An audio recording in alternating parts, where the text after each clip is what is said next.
પદ્મશ્રી હાજી રમકડાનું નામ મતદાર યાદીમાંથી કાઢવાનો પ્રયાસ થયો છે।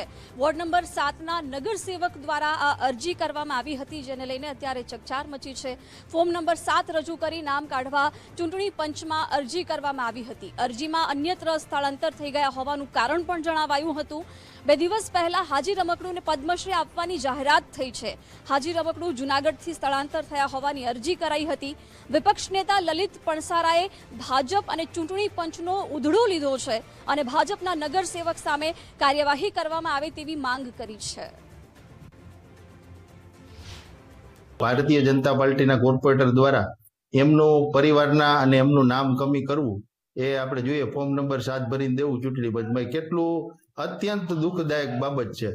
એટલે ખરેખર તો આવું જે કૃત્ય કરેલું છે એમની ઉપર ખરેખર કડકમાં કડક સજા થવી જોઈએ। ચૂંટણી પંચે પણ આ બાબતે કડક થવું પડશે। પદ્મ એવોર્ડથી સન્માનિત હાજી રમકડાનું નામ એસઆઈઆરમાંથી રદ કરવા માટે અરજી કરાઈ છે, ત્યારે કોંગ્રેસ નેતા મનીષ દોશીએ પણ ભાજપ સામે સવાલ ઉઠાવ્યા છે।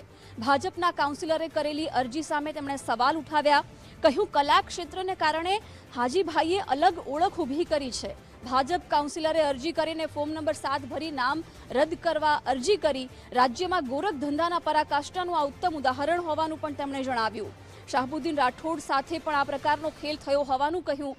એસઆઈઆરની કામગીરીમાં પણ ભાજપના નેતાઓ ખેલ કરે છે તેવા આક્ષેપ મનીષ દોશીએ કર્યા છે। કઈ પ્રકારની એસઆઈઆરની કામગીરી છે, કઈ પ્રકારે ભાજપાના નેતાઓ પોતે પોતાની મનગમતા ખેલ કરે અને તંત્ર કેટલા પ્રમાણે એમની દરેક અરજીઓ સ્વીકારે।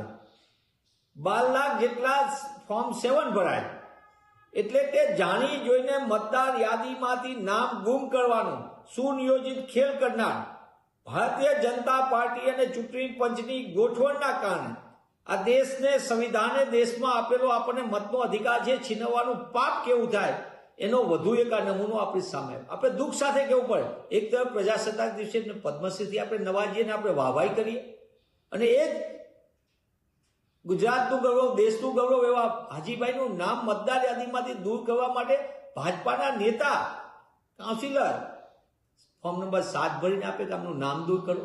મને એમ લાગે છે કે આનાથી મોટી ગોરખ ધંધાની કોઈ કાર્યવાહી ન હોય। આ વોટ ચોરીના 2 ઉત્તમ પ્રકારના 2 લબ્ધ પ્રતિષ્ઠિત કલાકારોની સાથે કેવી રમત રમાય, તો સામાન્ય નાગરિક સાથે કેવી રમત રમાતી છે। આ ઉદાહરણ દેખાડે છે કે ચૂંટણી પંચે જાગી જવાનો સમય છે।